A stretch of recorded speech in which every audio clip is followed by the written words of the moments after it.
DMTV Info, votre chaîne d'information en temps réel.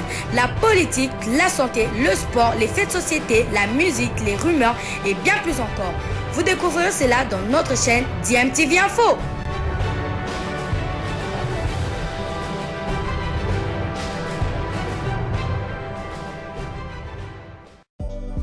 Vous êtes sur DMTV, bonjour ou bonsoir, tout dépend de l'heure à laquelle vous suivez cet élément. Tout plaisir est pour nous de vous savoir nombreux à suivre votre chaîne YouTube DMTV pour laquelle vous vous êtes abonnés nombreux. Comme vous le savez, DMTV vous apporte des informations mais vous propose également des analyses et réflexions sur des sujets d'actualité et sur des faits sociaux ou tout simplement sur des réalités que nous observons chez nous en République démocratique du Congo.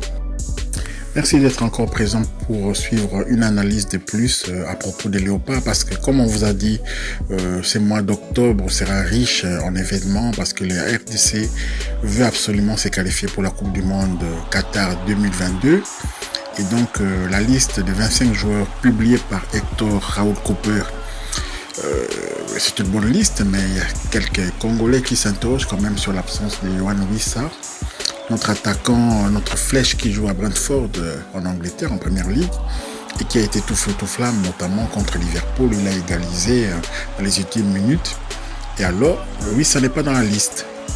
Alors qu'est-ce qui s'est passé? Il était dans la liste des 53 et ensuite lorsque Hector Raoul Cooper a sorti la deuxième liste de 25, il n'y a plus de Yohan Wissa, mais dans l'intervalle son club avait confirmé avoir reçu la convocation et s'est félicité même son joueur pour cette sélection avec la RDC. Et brusquement, Yohan Wissa n'est pas convoqué et on ne comprend pas. On s'est rendu donc dans les sites de la FECOFA et là vraiment ce site n'est pas, enfin la page Facebook plutôt, et n'est pas à jour pour commencer. La dernière publication date du 11 septembre et donc vraiment c'est pas là-bas qu'on va avoir des informations. Il y a toujours un problème de communication avec la FECOFA. Donc on sait 53 joueurs sélectionnés puis on se retrouve avec 25 joueurs. Les autres ont été écartés sur base de quoi? Là aussi il n'y a aucune communication. C'est ça aussi le problème. Parce qu'on ne peut pas sélectionner comme ça 53 joueurs et puis sans même qu'ils puissent courir même pendant 10 secondes, ils sont écartés et puis on voit d'autres qui n'étaient pas sur la liste, figurer sur la liste. Donc c'est quelque chose que vraiment on doit s'améliorer vraiment de ces côtés-là. Alors Yohan Wissa n'est pas sur la liste, c'est vraiment dommage parce que la RDC a besoin de joueurs en forme. On a besoin vraiment que ça soit percutant contre Madagascar. On a besoin de gagner ces matchs à domicile à Kinshasa pour se redonner un moral qui va nous permettre peut-être d'aller arracher une deuxième victoire là-bas dans leur nouveau stade. Donc voilà, on s'inquiète un peu de cette absence de Yohan Wissa et peut-être que certains oublient, peut-être que à la dernière seconde on va apprendre que, parce que c'est déjà arrivé avec la FECOFA, c'est déjà arrivé plusieurs fois des joueurs même qui se sont retrouvés à l'aéroport à attendre leur billet d'avion et finalement ils ont été écartés sans communication. Donc ça continue, on sent Omar n'est plus là, mais bon, on dirait que les vieilles méthodes ont toujours des beaux restes. Donc voilà. Alors une information est tombée donc venant de la Première Ligue anglaise. Donc les joueurs évoluant en Première Ligue qui ont été vaccinés peuvent voyager dans les pays qui se trouvent sur la liste rouge. Donc voilà, ça c'est un peu pour les stars brésiliennes qui jouent dans ce championnat-là. Par exemple, j'ai l'exemple de Gabriel Jésus que vous voyez sur la photo là, donc il va pouvoir voyager pour jouer avec le Brésil et donc on se pose la question, notre Yohan Wissa, est-ce qu'il est vacciné? S'il est vacciné, alors voilà le feu vert de la Première Ligue qui autorise que ces joueurs de l'Angleterre, c'est même pas la Première Ligue qui donne que cette autorisation, c'est l'Angleterre qui dit que les joueurs de la Première Ligue qui sont vaccinés, donc Première Ligue ou bien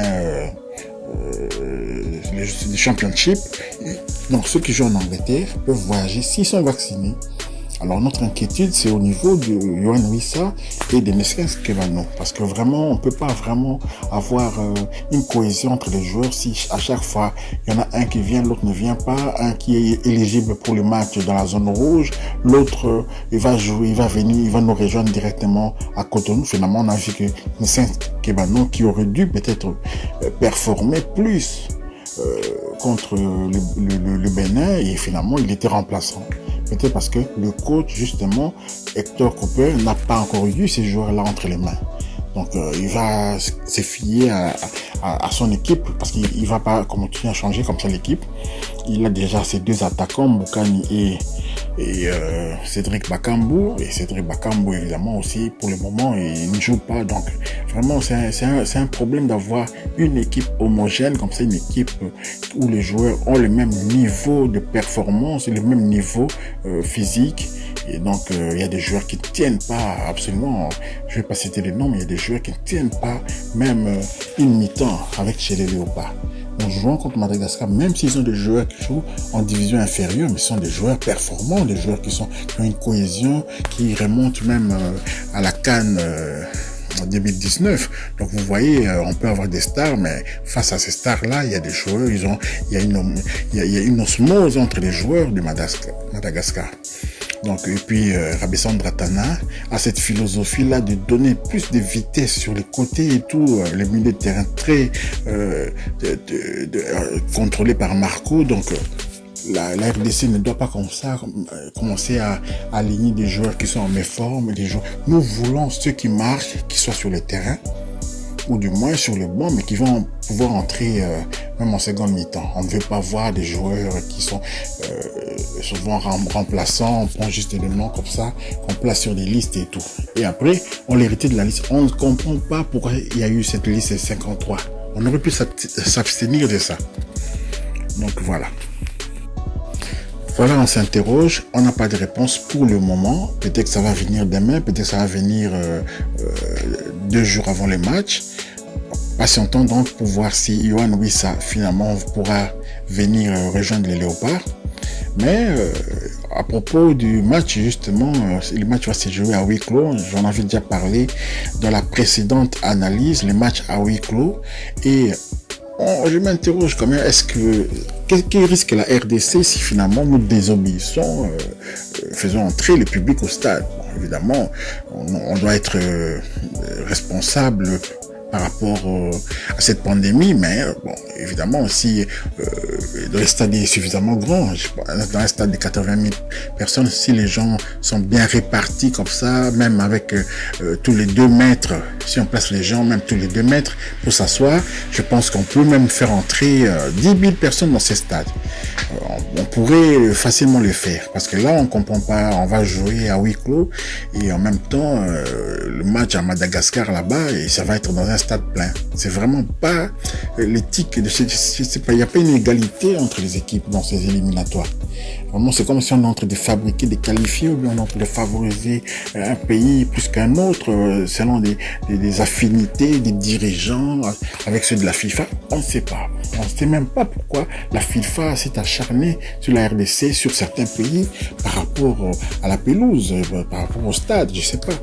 Sanctionner la Côte d'Ivoire parce que la pelouse est un peu brûlée, et cette pelouse là qui passe mal sur les chaînes, parce que maintenant la FIFA diffuse sur YouTube, alors peut-être c'est à cause de ça, les stades, la Côte d'Ivoire ne pourra pas jouer sur ces stades-là. C'est vraiment triste quand même, hein. Qu'on donne plus la priorité au football, hein, qu'on respecte un peu le public aussi, au lieu de décider comme ça dans des bureaux à Lausanne là-bas, au siège de la FIFA en Suisse, et on décide comme ça, tiens, ces pays-là, ils ont une mauvaise pelouse.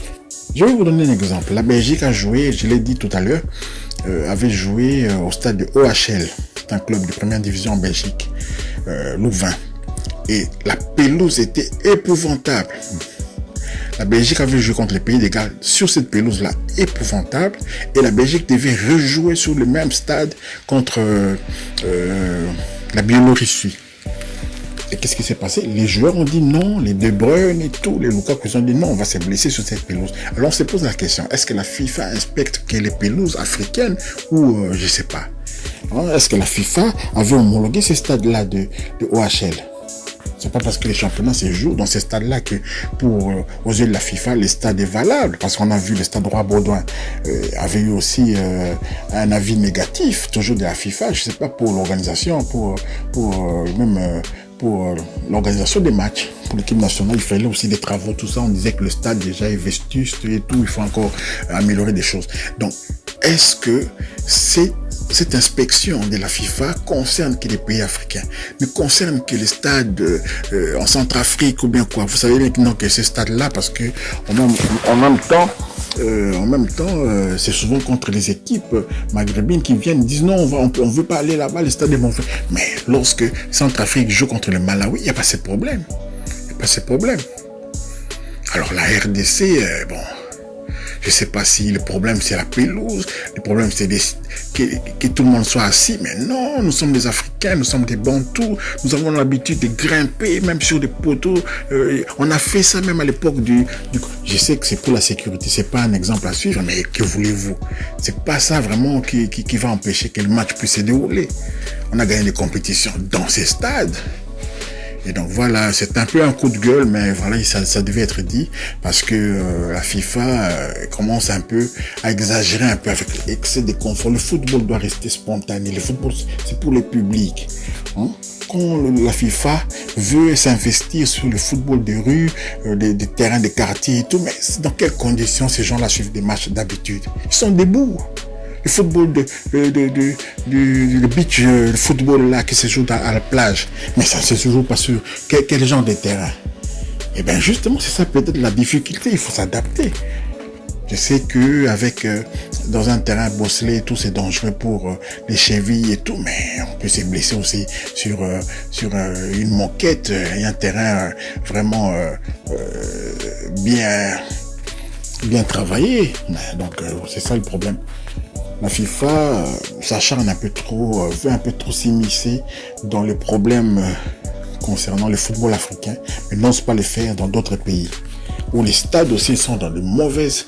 Donc si on mène une enquête, on va voir que non, il y a certains pays aussi européens et où c'est épouvantable quand on voit ces stades-là. Quand on voit les terrains et tous les stades, les vestiaires, et ben ça n'a rien à envier à certains stades africains. Et voilà, c'est un peu ça l'impérialisme de la FIFA. Qu'est-ce que voulez-vous? Donc on doit subir ça. Tout est chamboulé, même notre championnat. Il y a une partie, parce que c'est le même stade que nous utilisons. Et la FIFA le sait, nous n'avons pas les mêmes moyens que les clubs européens. Chaque club a son stade et tout. Chez nous, il y a un stade national, tout le monde joue là-bas, les championnats se jouent là-bas. Lorsque vous bloquez un stade, vous bloquez aussi les championnats. Et donc ça, en même temps, ça affaiblit l'équipe nationale des RDC. Parce qu'on est affaibli, parce que nos locaux ne jouent pas. Donc voilà ce que je voulais dire un peu sur ce dossier de Yohan Wissa.